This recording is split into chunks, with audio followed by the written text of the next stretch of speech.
नमस्कार, ओम शांति। बातें हमारी काम की में आप सभी का स्वागत है। मित्रों, बातें हमारी काम की में मैंने आपको आज दिन तक यही बताती आई हूँ कि हमसे सीनियर मतलब जिन्होंने राजयोगा मेडिटेशन के द्वारा, ज्ञान योग के द्वारा, धारणाओं के द्वारा, सेवा के द्वारा आज दिन तक अपने जीवन को जो इस सफलता के रूप में लेते आई हैं।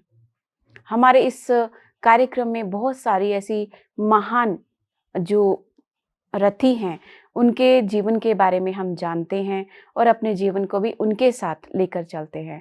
आज हमारे इस कार्यक्रम में पधारे हुए हैं धर्मशाला से हमारे कमलेश दीदी जी, जो बहुत ही मर्सीफुल हैं और बेहद की उन्होंने सेवाएँ भी की हैं, जैसे कुल्लू जोगिंदरनगर, धर्मशाला, अमृतसर में भी उन्होंने ये बेहद का पार्ट बजाया है।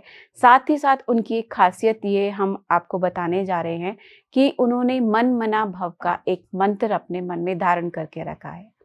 ये आपके जो मैंने आपको छोटे-छोटे पॉइंट बताए इसके बारे में सार में जानने के लिए पहले हम उनका स्वागत करेंगे, फिर उनसे इनके जीवन के बारे में जानने की कोशिश करेंगे।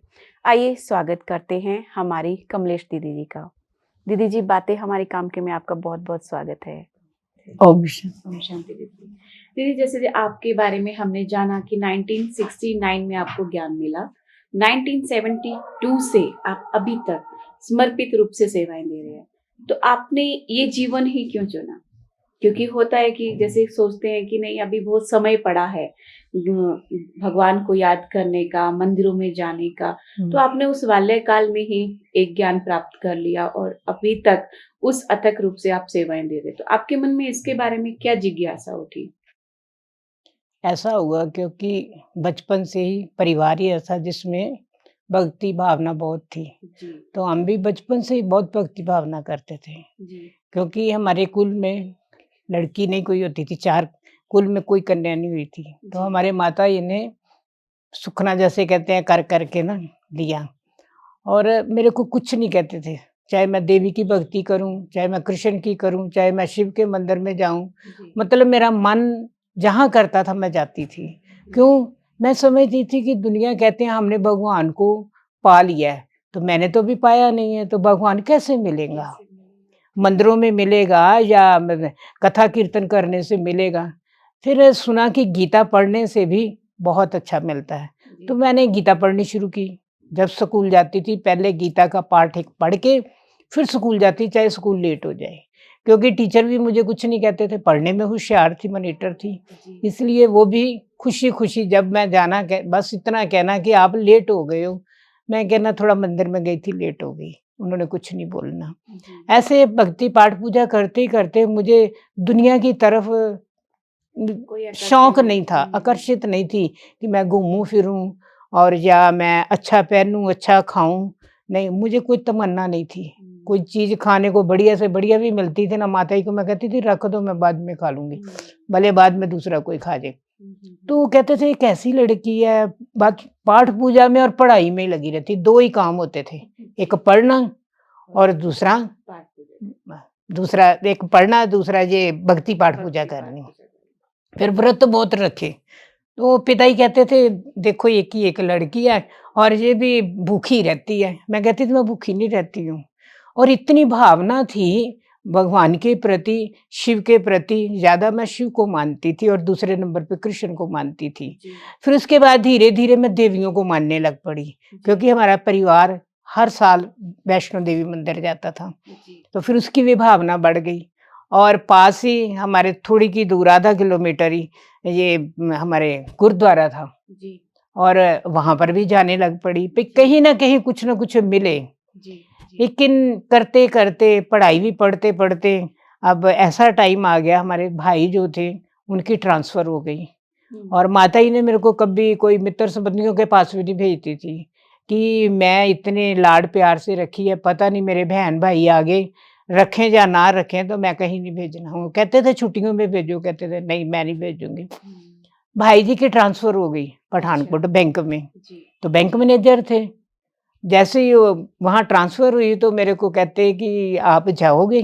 क्योंकि जो किराएदार मकान मालिक थे वो कहते थे मैं किराए पर तब देना है जब आप कोई अपनी भाभी, माताजी, बहन किसी को भी जहाँ रखोगे, क्योंकि मैं वो माँ-बेटी रहते थे तो कहते लोग जो है बातें उठाएँगे कि यहाँ लड़का रखा हुआ है। जी, जी। तो माता जी कहते कि आप वहाँ जाओ, तो मैं कहती थी कि मैं नहीं जाना, तो माता जी भी रोएँगी, मैं भी रोऊँ क्योंकि हम कभी बिछड़े ही नहीं। बिछड़े ही नहीं। फिर भाई नाराज़ होके चले गए। फिर माता जी को थोड़ी चिंता लग गई और अगले सप्ताह वो आए, कहते हैं कि अभी भेजना कि नहीं भेजना? माता जी कहते फिर ले जाओ, हाथ जोड़ के कहते ले जाओ जाती है तो। मैं कहूँ मैंने नहीं जाना। फिर माता जी कहते चल हम दोनों रहेंगे, चलो तैयार होके चल पड़े। वहाँ जब छोड़ के आने लगे मैं बहुत रोई, मैंने तो रहना नहीं है, मेरे को छोड़ के क्यों जा रहे हो? तो जो मकान मालिकिनी थी वो ज्ञान में थी, ब्रह्मा कुमारी आश्रम में थी। और जैसे ही उसने देखा कि ये रो रही है तो माता जी रोते-रोते छोड़ के चले गए। गए वो भी रोते-रोते ही। माता जी के मैं दरवाज़ा बंद किया, अंदर बैठ गई तो रोशनदान से वो देख रही थी मुझे, मुझे नहीं पता। उसने आके दरवाज़ा खड़काया, जैसे ही मैं दरवाज़ा खोला तो कहते आप रो क्यों रही हो? तो मेरे को अंदर से ना थोड़ा गुस्सा कहो या कुछ भी कहो, मेरे को फीलिंग आ गई। मैं कहा अपने मेरे माताजी के है तो मुझे दुःख तो होगा, तो ये क्यों कह रही है कि आप क्यों रो रही हो? जी। फिर कहते चलो मेरे साथ ऊपर, मैं चली गई। तो वहाँ जाकर के मेरे को ज्ञान सुनाने लग पड़ी। आप एक आत्मा हो, आप ज्योति बिंदु हो, तो रोते रहे तो मेरे को नहीं पता कब आँसू पोंछे गए हैं और कब मैं एकदम स्थिर होके और एक रसावस्था में सुन रही हूँ कि क्या सुना रहे हैं। कहते देखो माता ही चले गए हैं, क्योंकि पहले उसने आत्मा का ज्ञान दिया कि आत्मा अजर अमर अविनाशी है, शरीर नाश हो जाता है। तो आपके मम्मी चले गए हैं, अगर शरीर छोड़ दें तो फिर क्या करोगे? मेरे को तो भी गुस्सा आया, मैं कहा ये क्या करते हैं मेरे माता जी, क्या शरीर छोड़ दें? ये क्या ज्ञान हुआ? ऐसे अंदर ही अंदर सोच, पर उसके आगे नहीं कुछ बोली। फिर उसके बाद क्योंकि उनके घर में गीता पाठशाला थी, तो वो माताएँ आनी शुरू हो गई। वो आकर के बैठ गई और ज्ञान योग तो मैं देखती रही। फिर उन्होंने धीरे-धीरे आत्मा का लेसन देके फिर परमात्मा का शुरू कर दिया कि मैंने सुना है आप भक्ति पाठ पूजा बहुत करते हो, आपके मम्मी सुना रहे थे। तो आप किसकी भक्ति करते हो? मैं सारा बताया। फिर कहते हैं, "क्या आप उनके बारे में अच्छी तरह जानती हो?" मैं जानना क्या, मूर्ति है, मैं उनकी पूजा करती हूँ, बस व्रत रखती हूँ और मैंने क्या जानना है? कहते नहीं, उनका जन्म कहाँ हुआ, उनके माता-पिता कहाँ हैं? मैं कहा ये तो मुझे पता नहीं है। तो फिर उन्होंने जानकारी दी, माता कौन है, परमात्मा शिव की भक्ति करते हो, वो शिव कौन है, उसका नाम, रूप, देश काल क्या है? फिर उसने दूसरे दिन योग कराना शुरू कर दिया। जी। तो जब वो मेरे पे नज़र पे पहले तो बहुत लोग कहते थे ना कि ब्रह्मा कुमारियाँ जादू करती हैं, तो मेरे माइंड में नहीं था। लेकिन मैं उनकी तरफ देखती रही, तो मेरे को सुध बुध नहीं रही कि मैं कहाँ बैठी हूँ।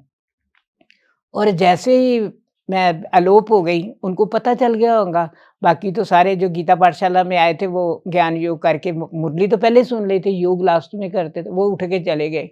मैं पता नहीं कब कितनी देर हुई बैठे, थोड़ी देर के बाद फिर जब आधा पौना घंटा हो गया होगा, फिर मैंने ऐसे आँखें खोली कि मैं कहाँ बैठी हूँ? पर मेरे को वो याद नहीं है, सिर्फ़ इतना याद है कि सफ़ेद कपड़ों वाला, क्योंकि अज्ञान काल में भी जब मैं ज्ञान में नहीं थी, जी। 1963 में जी। मुझे बाबा साकार नज़र आए अच्छा। और न कुर्ता धोती ऐसे ही पहना हुआ है, ऐसे मुझसे सब कुछ ऐसे। मैं माता जी को कहा कि माता जी, ये ना कोई सफ़ेद कपड़ों वाला आता है और मेरे को कहता है आ जा। तो हमारे माता जी कहते मैं इतने लाड प्यार से पाली है, ये कोई ना किसी ने कुछ लगा दिया है तो वो बुला रहा है इसको, तो मेरी बेटी कहीं चली ना जाए, उसको ये फ़िक्र।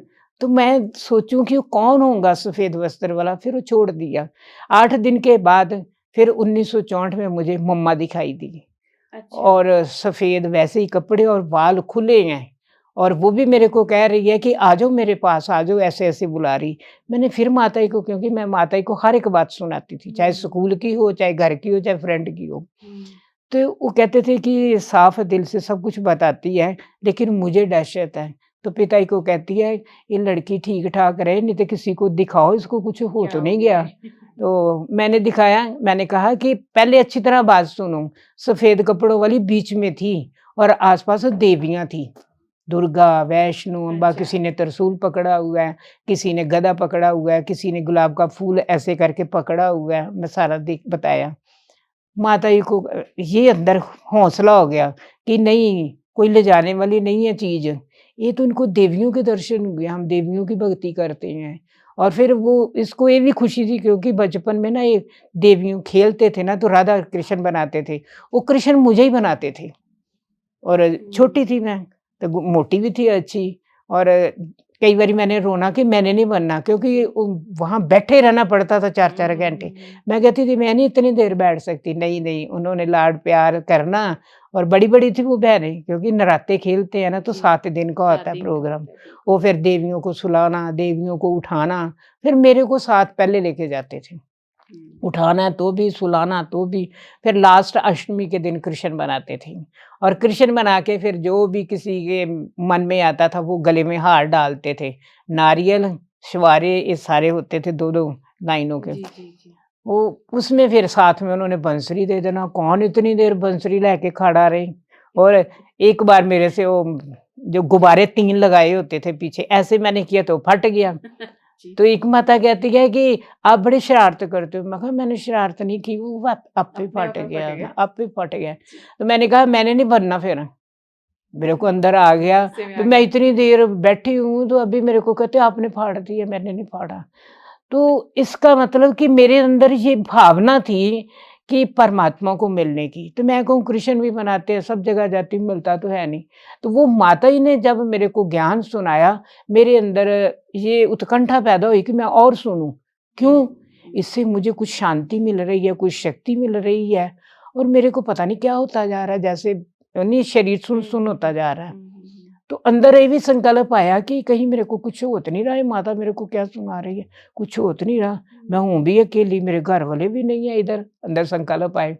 फिर उसके बाद माता जी कहते आपको क्या दिखाई दिया? मैं कहा जैसे मैंने अज्ञान काल में एक बूढ़ा देखा था, ये पता थोड़ी था ब्रह्मा बाबा है। तो मैं कहा वो ही बूढ़ा मेरे को दिखाई दिया। तो कहते यहाँ किसी का चित्र है उसका लगा हुआ जो दिखाई दिया। मैंने देखा चारों तरफ, पीछे देखा, मैं कहा ये पीछे जो लगा हुआ है ना यही मेरे को दिखाई दिया। माता जी अंदर बड़े खुश हुए कि इसको तो ब्रह्मा बाबा दिखाई दिया है। फिर ऐसे कभी कुछ दिखाई देता था, कभी कुछ, लेकिन मैं फ़ील नहीं करती थी कि ये क्या दिखाई देता है। फिर एक दिन ब्रह्मा बाबा ने मेरे को दिखाया, ऐसे स्टैंड है, जैसे ये स्टैंड है ना, इसके ऊपर बोर्ड लगा हुआ। पर बोर्ड में क्या लिखा था वो मुझे समझ नहीं आई उस समय, ना ही मैं समझने की कोशिश की। तो जब माता जी ने आश्रम पे जाके उनको सुनाया गोपी दादी को, तब पठानकोट गोपी दादी रहते थे, सिंधी बहन। तो वो मुझे बड़े प्यार करने लगी, कहते उनको लेके आओ, उनके अंदर पता नहीं क्या भावना पैदा हो गई। तो 3 दिन के बाद फिर ब्रह्मा भोजन था, मेरे को ब्रह्मा भोजन में ले गए, चलो आप आश्रम में। मैं कहा मैं ऐसे नहीं जाऊँगी, अपने भाई से पूछ के जाऊँगी। भाई जी ने हाँ कर दी। वो कहते कोई बात नहीं, जाओ, अच्छी जगह जाने में मेरे को कोई मना नहीं करता था। क्योंकि बचपन से ही मैं देवी की जब भक्ति या कृष्ण की करती, तो फ़ोटो लगा के चरनामत बनाना और सबको बाँटना, सब खुश होते थे कि हमारे घर में देवी आई हुई है, ये सबको देखो प्रसाद बाँटती है, वो बड़े करते थे, खुश होते थे। तो उसमें भी भाई कहता है जाओ, अच्छी बात है, कोई बुरी बात थोड़ी है। मैं बहुत खुश हो गई। वहाँ गई, दादी ने मेरे को फटाफट देखते ही जाके गले लगा लिया। और दूसरा रहता था, ये हमारी दीदी जो है ना, इसकी सिस्टर रहती थी सुमन बहन। वो मेरी तरफ देखी जाए तो फटाफट आके उसने मेरे को गले लगा लिया। मैं कहा बहनें तो बड़ी अच्छी हैं, बड़ा प्यार करती हैं, इनके पास आना चाहिए। ज्ञान की पहले इतनी उत्कंठा नहीं हुई, लेकिन प्यार पैदा हुआ।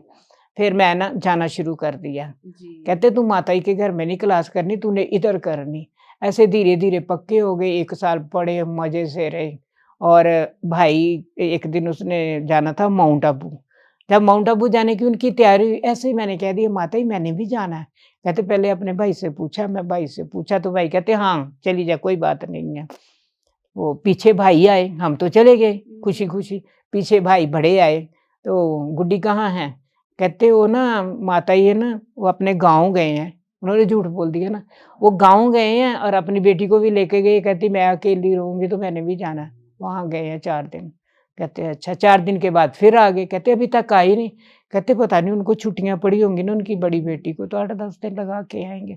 मैं तो माउंट आबू ऐश ले रही थी। माउंट आबू गई तो जैसे ही ग्रुप पहले मिलता था, तो बाबा का जो कमरा था ना उसके साथ एक बड़ा कमरा होता था। तब शांतिवन, ज्ञान सरोवर, ग्लोबल कुछ नहीं होता था। तो दादी मिलाने के लिए ले गए, बाबा के कमरे में गए घूम के, फिर उसके बाद दादियों के पास आए, दादी-दीदी मिलते थे। जी। सारी पार्टी आ गई, तो मैं ना बचपन से शर्म बड़ी करती थी, मैं सबसे पीछे जाके बैठ गई, हम 7 कन्या थी। जैसे मैं पीछे बैठी तो दादी-दीदी जैसे आए, तो दीदी देखते ही कहते, "वो जो बालकी है ना उसको बुलाओ।" मैं नीचे, फिर मेरी शक्ल ना दिखाई दे, मेरे को बुला रहे हैं। फिर दादी भी कहते, "हाँ, हाँ, उस बालकी को आगे भेजो।" मैंने कहा, "मैंने नहीं जाना।" तो वहाँ पर जो भी भाई थे कहते, "नहीं, दादी कह रही हैं, दादी कह रहे, समझो भगवान कह रही हैं, आपको जाना चाहिए।" अच्छा, धीरे-धीरे उठ के गई, बाकी जो 6 बैठी थी उनको नहीं किसी को बुलाया, मुझे ही बुलाया। फिर कहते हैं, "अच्छा", दादी कहते हैं, "एक बात पूछूँ?" तो मैं शर्म के मारी कुछ नहीं बोली। फिर कहते हैं, "आप ऊपर सिर करो ना, मैं आपसे बात पूछ रही हूँ। आपको पीताम्बर वाला चाहिए या पेंट कोट वाला चाहिए?" मैं कहा, "ले, बचपन से मैं कहती हूँ शादी नहीं करनी तो यहाँ भी ऐसे काम करते हैं।" मैं चुप करके ना नीचे हो गई, तो फिर कहती, "किसके साथ शादी कराएँगे?" मैं कहा, "मैं किसी के साथ नहीं कराऊँगी।" ऐसे करके ना मैं मुँह ऊपर नहीं किया, नीचे ही रहने दिया। दीदी मनमोहनी कहती है, "ऊपर तो देखो, बाबा देख रहा है, आपको बाबा देख रहा है।" फिर मैं ऊपर फटाफट ध्यान किया। फिर कहते, "लाओ, लाओ, इसकी ना बाबा के साथ सगाई करा देते।" अंदर बड़ी खुशी, समझ कुछ नहीं है, क्या सगाई है, क्या नहीं है, पर खुशी अंदर पता नहीं कैसे छा गई मेरे अंदर, मैं भी आगे उँगली कर दी, पहना दो। तब नई-नई अंगूठियाँ बनी थी, तो मुझे चांदी की अंगूठी बनाई और कह दिया साथ में तेरी शिव बाबा के साथ सगाई हो गई है। फिर उसके बाद दादी ने कहा, खाली अंगूठी थोड़ी पहनानी है, इसको साथ में डायरी पेंसिल देते हैं। डायरी पेंसिल दी, तब नई-नई डायरी निकली थी, एक साइड पे चित्र, एक साइड पे स्लोगन होता था और लिखत होती थी। कहते, "आप कहाँ पढ़ने जाते हो?" मैं कहा, "हाँ जी।" "कहाँ जाते?" मैं कहा, "कॉलेज में।" "कौन-सी क्लास में?" मैं कहा, "अभी मैं फर्स्ट ईयर में हुई हूँ।" तो अपनी फ्रेंड को ना जो भी क्लास करने जाते हो ना, मैं कहा, "हाँ जी।" "जो भी पॉइंट्स होते हैं ना लिखना, फिर उसको सुनाना अपनी फ्रेंड को, वो भी आप समान बन जाएगी।" मैं कहा, "ये तो बड़ी अच्छी बात है।" मैं बड़ी खुशी से ली और फिर दादी कहते हैं, "इसको ना जब ये ब्रह्मा कुमारी बनेगी इसको साड़ी पहनानी है।" तो मुन्नी बहन को कहते हैं, "साड़ी लेके आओ, इनको साड़ी पहनानी है।" मैं कहा, "नहीं, मैं साड़ी नहीं पहनूँगी, मैं नहीं साड़ी पहनूँगी।" कहते, "नहीं, जब ब्रह्मा कुमारी बननी है तब पहनना।" मैं कहा, "अच्छा, फिर ठीक है, मैं ले ली।" जब क्लास से आए तो देखना, दादी कहते हैं, "ये फिर दोबारा जल्दी आएगी।" जी। तो उनका अंदर क्या सोच था या समझो बाबा बुला रहा था, मैं उसकी तरफ देखती रही। फिर जी। दादी ने मेरे को घुट के गले भी लगाया, टोली भी दी, फिर सारे भाई-बहनों को भी दी, तो हम चले गए। वो 6 कहती हैं दादी को कि आपने इसका परिचय दे कर के, तो आपने इसको आगे किया। वो दादी के विरुद्ध होगी। तो मेरे को तो कोई समझ नहीं थी, क्या हुआ, क्या नहीं हुआ, क्योंकि वो तो पहले की ज्ञान में चलती थी, मैं तो बाद में आई। तो दादी कहते हैं, "मुट्ठी, मैंने कुछ नहीं किया, दादी ने पता नहीं इसके अंदर क्या देखा जो आगे बुला लिया।" तो कहते हैं, "हमारे को एक-एक गिफ्ट, इनको 4-4 गिफ्टें दी।" तो मेरे को उस समय फ़ील हुआ, मैं कहा इसका मतलब ये जेलसी कर रही हैं ने, बस अंदर ही अंदर ये किया। फिर मैं कहा, "नहीं, बाबा के भगवान के घर में आए हैं, ऐसा नहीं मुझे बोलना, पाप बनेगा।" फिर ऐसे बाबा के घर में 6-7 दिन गुज़ारे, तब काफ़ी दिन चलाते थे। फिर कभी दादी पहाड़ी पे घूमने भेज देते थे सबको, टोलियाँ दे दे के, फिर रात को आते थे, फिर अपने कमरे में बुलाते थे, थक तो नहीं गए, अगर थक गए हो ना, टांगे थक गई हैं या पाँव थक गए, गर्म पानी नमक डाल के, मैं कहूँ ये तो बड़ा ध्यान रखती हैं, मैं इधर ही रह जाऊँ तो वो अच्छा है। मेरे अंदर स्थूलता भी तो थी ना उस समय।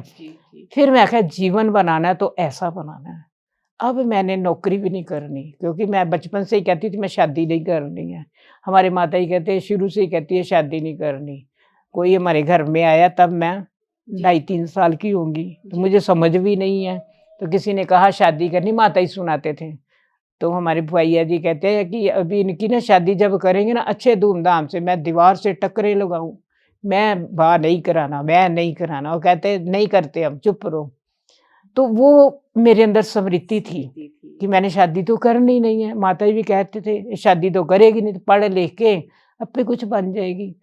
तो भाई एक इंजीनियर था, एक डॉक्टर था, एक बैंक में था जो आरएम बन गया, वो कहता था नहीं इसको बैंक में लगाना है। तो मैं कुछ अंदर और सोचने लग पड़ी, मैं तो ब्रह्मा कुमारी बनूंगी, मैं तो ये नहीं, क्योंकि ब्रह्मा कुमारी में बड़ी खुशी, शांति, शक्ति है, और इसमें तो आके बड़ी शक्ति मुझे मिल गई है। मैं तो पहले किसी से बात भी नहीं करती थी, अब सबसे बात भी करती हूँ। फिर जब आए तो उनके मकान में कोई और भी किराएदार थे, वो फैमिली थी, तो माता भी अच्छे थे। माता ही कहते हैं उस समय ना कुछ भोलापन भी था मेरे अंदर, तो वो कहती है ये अंगूठी बड़ी अच्छी पहननी है। मैं कहा मैं ना वहाँ सगाई करा के आई हूँ, तो मेरी तो सगाई हो गई है अब। उसने मेरे भाई को बोल दिया, भाई पता नहीं किसके साथ सगाई करा के आ गई है। उसी समय मेरे भाई को तो चिढ़ आ गई बस, वो कहे ऊपर नहीं जाना। मैं कहा क्यों, ऊपर क्यों नहीं जाना? कहते नहीं वो तेरे को खराब करेगी। मैं खराब थोड़ी करती हो, तो अच्छे रास्ते पर लगा रही है मुझे, खराब थोड़ी कर रही है। धीरे धीरे हमारे बटाला परिवार तक बात चली गई। उन्होंने कहा भी अभी इसको घर में लेके आओ, भी नहीं पढ़ाना। बड़े भाई जो दूसरे थे वो कहते हमने नहीं, हम इधर पढ़ाएंगे, हम नहीं उधर भेजेंगे, उधर तो लड़की खराब हो गई है। तो ये नहीं कि खराब नहीं हुई, अच्छी बन रही है, वो उसको समझ नहीं थी।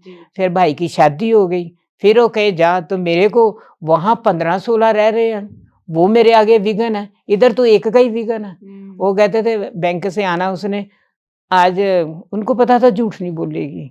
आज आश्रम पे गई थी, मैं कहना हाँ जी बस जी। उन्होंने फिर मारना शुरू करना कि ये तो मेरी बदनामी हो गई है, ये तो आश्रम छोड़ती नहीं है, कैसे इसको छुड़ाऊं, बहाने से कुछ कुछ कहना। फिर उसकी मिसेज ने कहना शुरू कर दिया, कहते इसको घर भी छोड़ आते हैं। मैं कहा हाँ छोड़ आओ।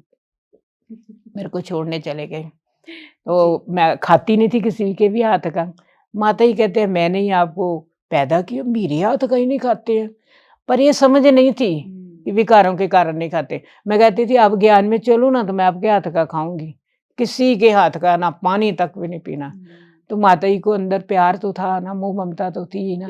तो खाना खाना तो मैं आपे ही बनाना, तो मेरे को बनाना नहीं आता था कुछ भी, कच्ची पक्की हो कोई भी चीज़ बनानी तो खा लेनी। तो उसको दुःख होना तो ये ऐसे-ऐसे करती है, तो क्यों ना मेरी बनी दी खाए। मैं कहती थी ना, फिर मेरे को सारे ही कहेंगे खाओ, तो मैं भी डट जाती थी। माता जी को दुःख भी होता था, फिर माता जी के गुस्से में आके मारते भी थे। तो मैं कहा आप चाहे मारो चाहे कुछ करो, लेकिन मैं उसकी बन गई हूँ ना अभी, उसी की। वो कौन है जेड़ा तेरा बन गया, अपनी पंजाबी भाषा में बोलते थे। तो मैं कहती थी भई अभी आपको समझ नहीं आवा, मैं कैसे समझाऊँ?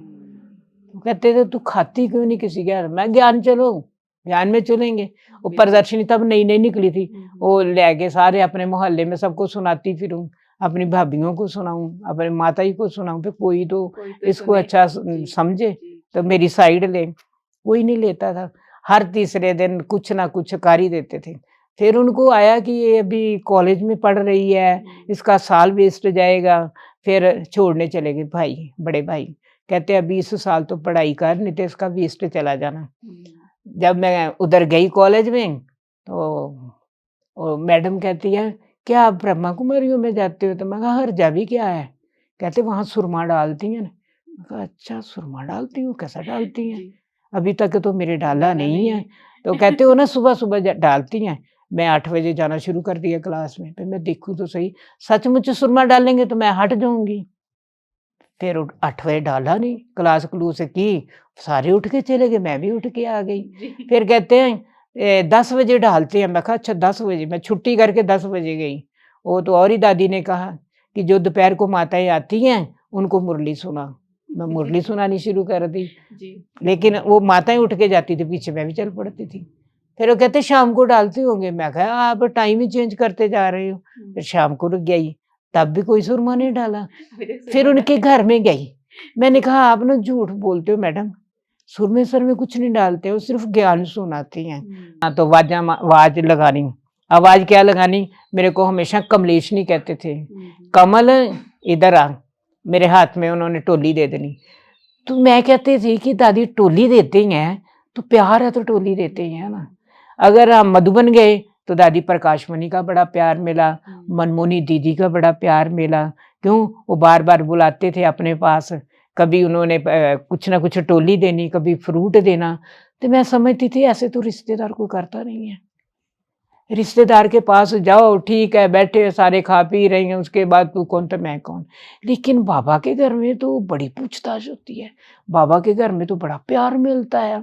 तो हम उन प्यार की पालना में पलते-पलते, जैसे हमारे अंदर कई एक जिद का संस्कार था जी, कि जो करना है वो करके ही करके ही दिखाना है। दिखाना। इसमें चंद्रमणि दादी भी कहे कि तेरे जिद के संस्कार ने, वो कहते थे नहीं बनाना, तेरे अंदर जिद का संस्कार है, मैं बन के दिखाऊंगी। तो बन के दिखा दिया। ऐसे तू ये जिद कर कि मैं बाबा की बनी हूँ, बस बाबा के सिवाय और मेरा कोई नहीं है। तो मैं कहती थी दादी, कई बार मैं दूध नहीं पीती थी तो मेरी शिकायत कोई ना कोई लगा देते थे, क्योंकि हम 20-25 रहते थे अमृतसर में। दादी ये दूध नहीं पीती है, क्या बात है? तो मैं कहती थी दीदी इसलिए नहीं मैं पीती हूँ, मेरे घर वाले कुछ नहीं करते हैं, तो मैं खाती हूँ, बहुत चढ़ाती। दीदी कहती देखो चंद्रमणि दादी की मैंने ये विशेषता देखी कि कितना निरहंकारीपन है, जबकि उनका परिवार सारा आ गया, धन दौलत सब कुछ लेके आ गया, फिर भी दादी ने क्या उत्तर दिया, मैं कुछ लेके आई हूँ क्या, मम्मा कुछ लेके आई है क्या, इसलिए ऐसे संकल्प नहीं करने। तो बाबा के घर में भी आके अंदर कई परीक्षाएं आई, लेकिन बाबा ने उन परीक्षाओं को पार करके आगे बढ़ाया। बहुत अच्छा दीदी, आज आपने दीदी की पूरी एक जीवन कहानी सुनी। मुझे पूरी उम्मीद है कि आप भी अपने अंदर परिवर्तन लाएंगे। दीदी जी, आप हमारे कार्यक्रम में आपका बहुत बहुत धन्यवाद। ओम शांति। ओम शांति।